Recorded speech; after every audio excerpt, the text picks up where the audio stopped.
সভাপতি শামীম মাহমুদ ভাই এবং প্রধান বক্তা হিসেবে উপস্থিত আছেন তিনবার গুম ফেরত নির্যাতিত আমাদের প্রাণপ্রিয় বড় ভাই আব্দুর রহিম ভূঁইয়া ভাই।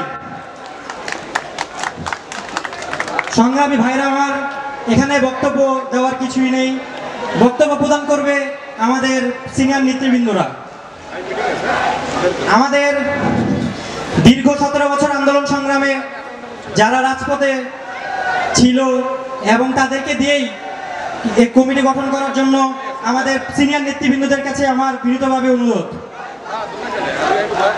দীর্ঘ 14 বছর যাবৎ আমি যার সাথে রাজনীতি করে আসছি, আমার রাজনৈতিক গুরু আব্দুর রহিম ভূঁইয়া ভাই।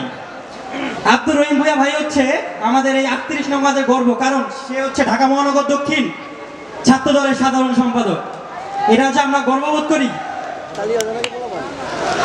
38 নং ওয়ার্ড আমি মনে করি ওয়ারী থানার মধ্যে এর একটা বৃহৎ ওয়ার্ড, আর এই বৃহৎ ওয়ার্ড থেকে একটা ভালো আপনার কর্মী, ভালো একটা পদ পদবি দিয়ে দলটাকে এবং ওয়ারী থানাকে আরো গতিশালী করার জন্য শামীম ভাই এবং রহিম ভাইয়ের কাছে আমার বিনীতভাবে অনুরোধ।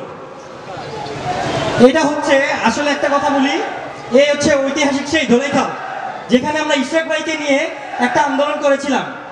38 নং ওয়ার্ডের ছাত্রদের কি সবাই সেটা মনে আছে? সেখানে আমাদের সাথে ছিল হামিদ ভাই। আমার হামিদ ভাই, ইশরাক ভাইয়ের নেতৃত্বে কিন্তু সেই আন্দোলনটি পরিচালনা করেছিলাম। তো বেশি বক্তব্য দীর্ঘায়িত করবো না, আমি আমার সংক্ষিপ্ত বক্তব্য এখানে শেষ করছি। বিনীতভাবে অনুরোধ আরেকবার রইল আমাদের শামীম ভাই এবং রহিম ভাইয়ের কাছে, সঠিক এবং যারা আন্দোলন সংগ্রামে রাজপথে ছিল তাদেরকে দিয়ে যেন তাদেরকে দিয়েই যেন সেই কমিটি গঠন করা হোক, তাদেরকে দিয়ে যেন কমিটিটা গঠন করা হোক।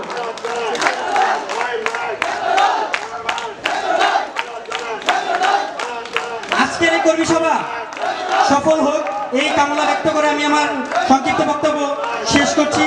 বাংলাদেশ জিন্দাবাদ, বাংলাদেশ জাতীয়তাবাদী ছাত্রদল জিন্দাবাদ, শহীদ রাষ্ট্রপতি জিয়াউর রহমান অমর হোক, জনাব তারেক রহমান জিন্দাবাদ। তারেক রহমান বীরের বেশে আসবে ফিরে বাংলাদেশে। ধন্যবাদ সবাইকে।